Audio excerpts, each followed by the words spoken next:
morning and welcome back to another Sunday morning with the Blurred Church of Anime. I'm your preacher, your teacher, your pastor, your cult leader, whatever you want to call me.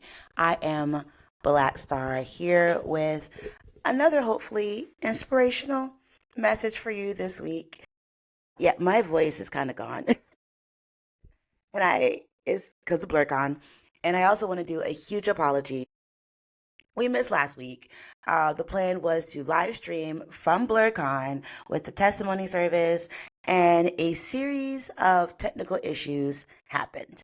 First off, we were in the basement where there's no Wi-Fi signal, so can't stream without Wi-Fi signal, right? Cool. So I buy conference Wi-Fi from the hotel for that day, thinking we're going to be able to still set this up. It's going to work. We're going to make it happen. Second problem, in the exact room that we were in, there was no cell phone service. So if you didn't have Wi-Fi, you couldn't even use your phone and use your cellular network.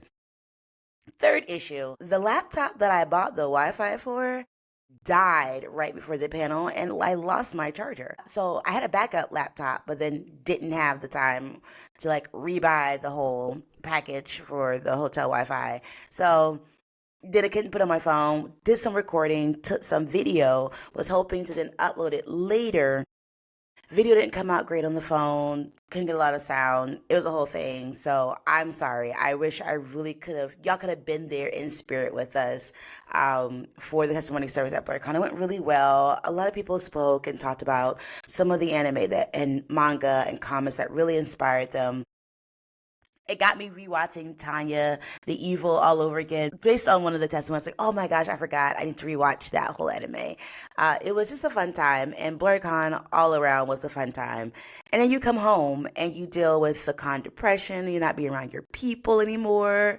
The exhaustion from being up pretty much from 7 to 7. I think I got maybe 5 hours of sleep the entire weekend I was there. The con crud. That's part of the reason why my voice is gone a little bit, getting over that. And you'll probably be getting this episode a little bit late because I was trying a lot this week trying to get the little bit of video we did get from the testimony service out and then figure out that wasn't going to work and then had to pivot to a regular scheduled video. And also just coming back from the con, had a full week of things. It has been busy, busy, busy, busy, busy. But overall, not a bad week. It wasn't terrible. I just have so much on my plate. And I realize I'm acting like I'm at Thanksgiving dinner and I got to get every single thing that is available in seconds. So I'm working on it. But overall, my week has been great. Stressful, taxing. My voice is gone. But it's going to get better. I hope you had a good week. I hope it wasn't as taxing. I hope it wasn't as stressful. I hope you're getting ready for things like St. Patrick's Day and fun things of this weekend. If you're not, it's okay. Not everybody celebrates the same things. I hope you're not stuck in the craziest of weathers that's happening in the U.S. right now with storms and blizzards and things coming. I'm waiting for the snow to start in my region right now. It's a lot for March. I'm just going to put it down. But if you didn't have a good week last week, you know what we like to say. F last week, this incoming week's going to be better. We have to believe in something. We have to hope for better, which is very funny because I think a lot of this message is going to be about hopelessness. Yeah, let's buckle up. I can't talk to y'all too long. I ain't got no voice for it. But again, for the shout out for BlurCon, our new joiners and followers because of BlurCon. So happy to have you here. My wish, my hope for the future of this is that, we take the Blurred Church of Anime, the Sunday morning experience, and we do it at all the Black Cons. Love this to be at DreamCon, but of course you gotta get me bigger up in the numbers because DreamCon is really about creators. Con, Atlantic Con, all of the Black Cons around. We want to be able to be there and show up and have you guys across the nation because you can always make it to a BlurCon. I get it, but able to experience this live and give your own 2 cents because we love a community. We love folk to talk back at us. It is what it is. All right, let's talk anime and your inspirational message this week. before I get directly into the anime, uh, I think I may have mentioned this before that I went to div school, graduated um, from div school, and it really did inspire me. Uh, it really did inspire me to like to start doing what I'm doing now with church and all of this. I really, really, really think there's a lot to talk about when we look at theologies that are not standardized, especially in like the big three. When I say the big three, I mean Christianity, um, Islam, and Judaism. Because I mean, it's just, if you know the history of any of these religions and study theology, there's just so much. There's so many people who have created and like pushed towards different theologies and different ways of thinking, which is fair. One of the things that really fascinated me when I was still in div school was this theology of hopelessness. Uh, Miguel de la Torre wrote this book, and I really, really liked it. Like I forgot what class it came up in, but it's pushing back on the idea that all things work for the good of those who love God and who has been called according to His purpose, which is in Romans 8. I think it's 8:28, and he talks a lot about where is the theology when things are going completely wrong, when you don't have when things look hopeless. And I know there's tons of theology around hope and God will get you out and blah blah blah. But I mean, but we look at some truly evil times in history, like the Holocaust, being enslaved. And yes, there's always a shining idea of hope that, evil will be conquered, God's protection will help everybody. Good Christians believe in that. And it's still a little bit problematic. And so I really like challenge people to think about the theology of hopelessness, whether you're Christian or not. I think what De La Torre has written and really like found about embracing hopelessness as a theology, because what I really look about it is that it rejects this easy solutions for temporary soothing, and it really rejects this idea that you don't have to do anything. It's really interesting. Again, I keep saying the word interesting because I think there's some points in life where, we are all about change and hope. Thank you, Obama. And then that passes by. Some of the changes didn't happen you wanted. There was still hope in the future. And then we get slammed with the current administration. Yeah, I'm going to call it out.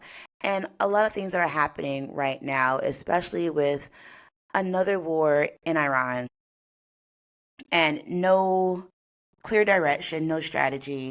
And to be very honest, I have friends in the military. I have loved ones in the military. I have loved ones who have their own loved ones in the military. And it's a very fraught time. Some of them who like, this is the job, I'm going to do what I have to do. Some of them who are like, I joined and I didn't want to do this and I don't have a say in it.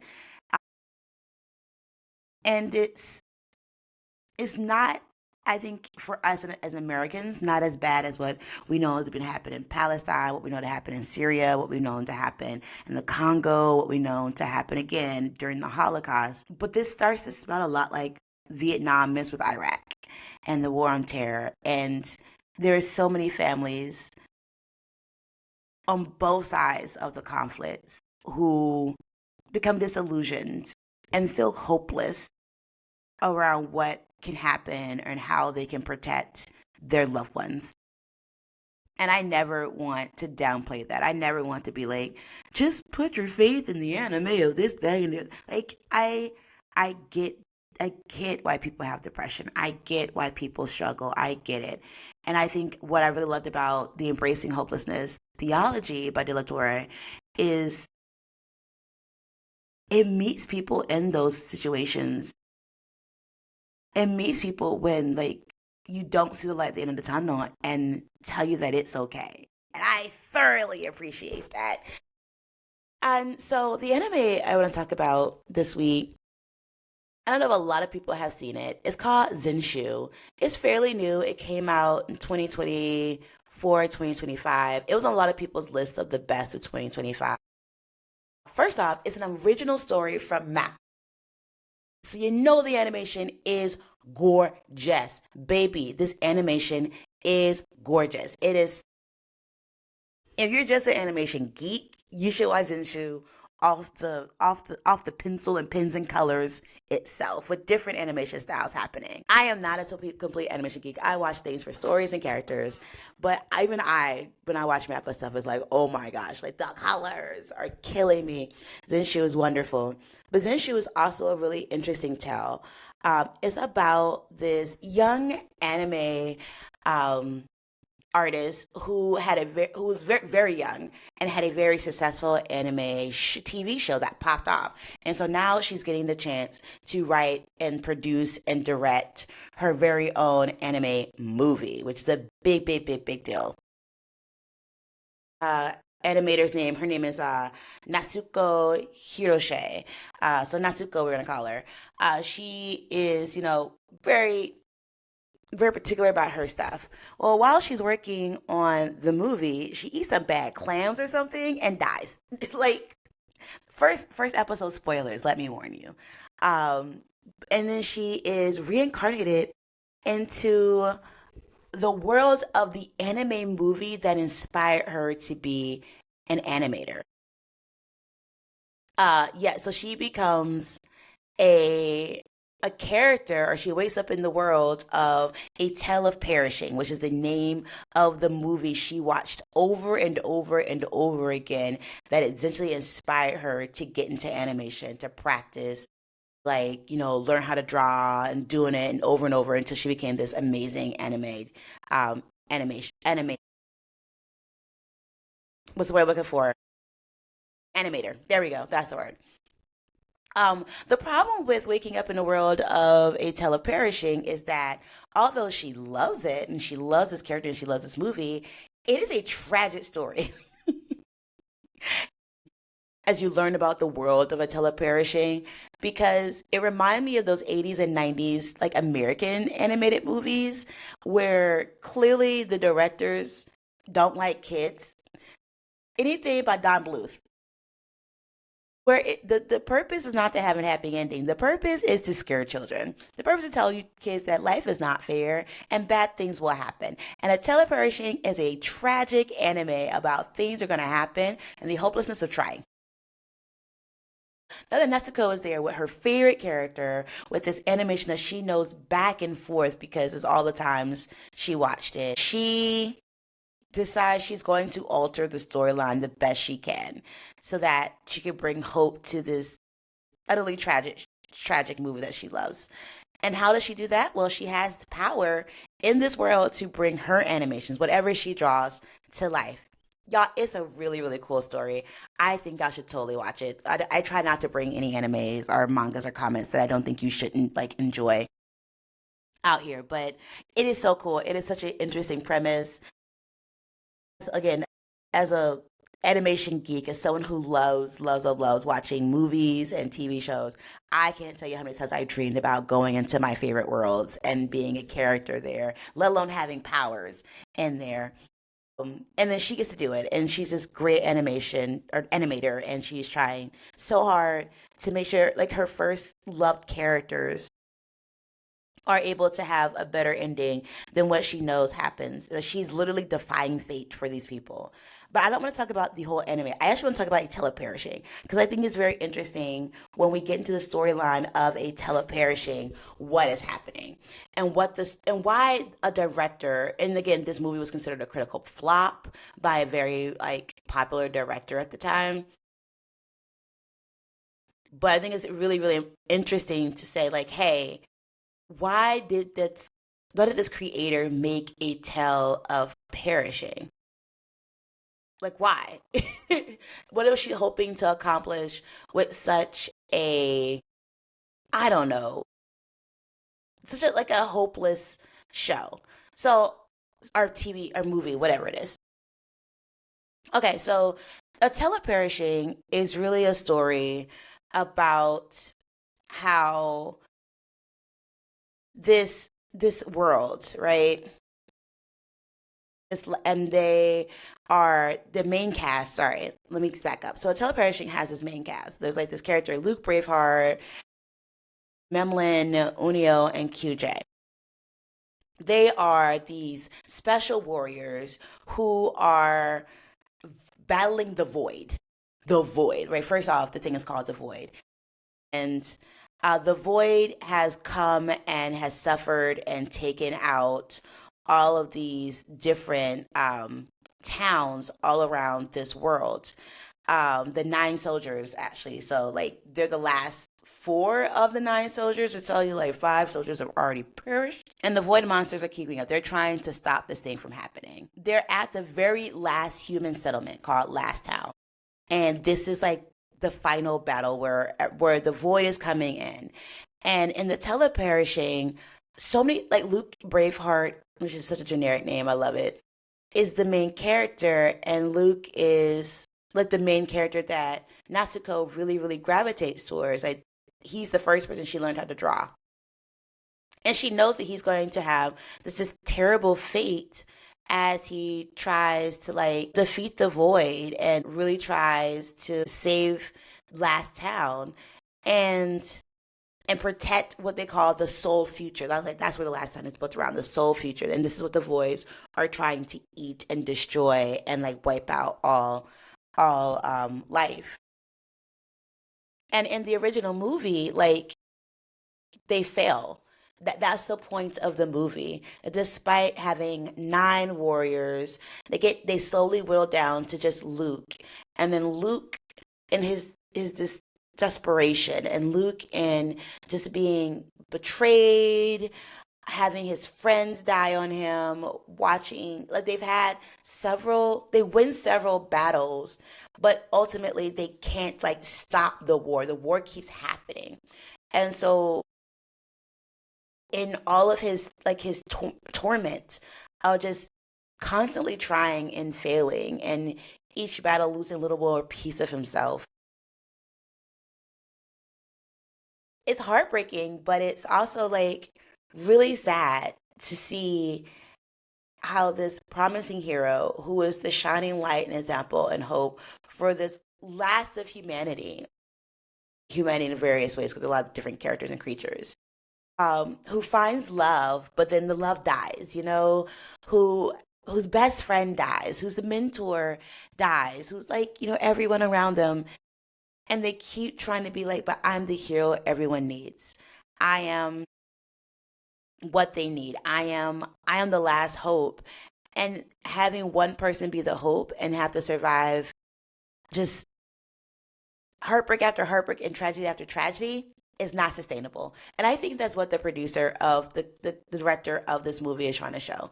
That having hope in one person, a few people, that everybody else just, like, hey, we're bigging up these warriors to do this for us, is not a sustainable strategy. Like, everybody cannot depend on nine people to stop one of the greatest threats in your whole world. You know? It doesn't work that way, because those nine people also are allowed to mourn family and friends and their circumstances, and be, crippled or maimed, as some of the characters are, or have, like, different thoughts or different ways about what the void is and whether or not we should be even killing the voids versus this other. Like, you can't place your hopes on a few saviors. That is about what would have happened if all the town had come together to help destroy and block and keep off the void, right? And I think that was the main purpose of this movie. And I get that Natsuko, she's very focused on Luke, and she loves this movie, and she never quite fully understood, even though she loved it so much.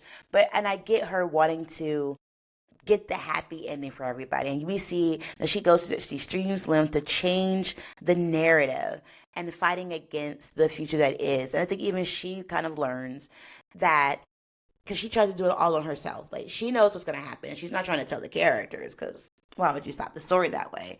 And she does. She does end up changing some of the tragic events. She does end up rewriting some characters' destinies in some ways, but putting it all on herself and trying to be that last hope for everybody doesn't go the way that she thinks it does. She's not able to fully stop the big bad thing that's going to happen because you cannot put your hope in, again, just into one thing, one person, one entity, no matter how powerful they may seem. I say that in my embracing hopelessness kind of sermon to really say that there's a lot to be said about hope that the work that you're putting in, the time that you're putting in, will lead to bigger and better things, that you will help people, that you will help the future, you'll help your family, so on and so forth. I will never say no to that. But I also think there's a part of embracing some hopelessness that standing still and waiting for yourself to be saved is not going to be the move. That putting that onus on the military, on your government, on your government leaders to make the best decisions, to show you what is right, to have your best interests at heart, when you truly know that they kind of don't, that they're really doing stuff for themselves. It's okay to be hopeless about the powerlessness that you have in that situation, but then say, then I have to put hope that I can do work and grab us all together. Again, all my sermons going to come back to community because I'm a big proponent of community.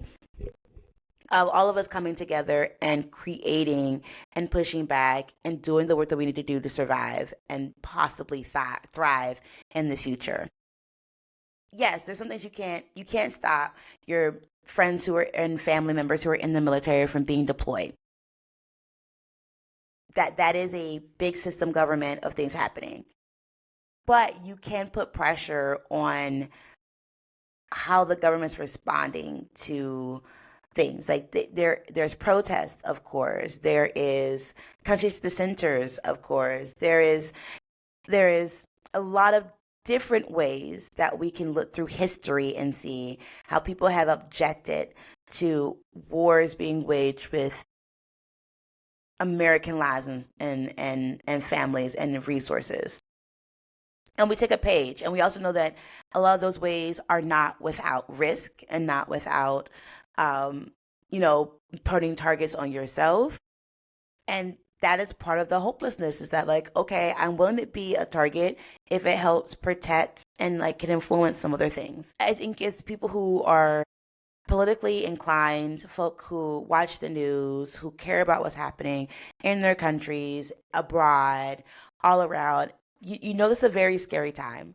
I have conversations with, people who are forward thinking and people who know their history, because I love people who can pull into, like, what past things that we've done to kind of show where the future is leading and come up with scenarios. And right now, all those people are coming up with scenarios that don't look good for us.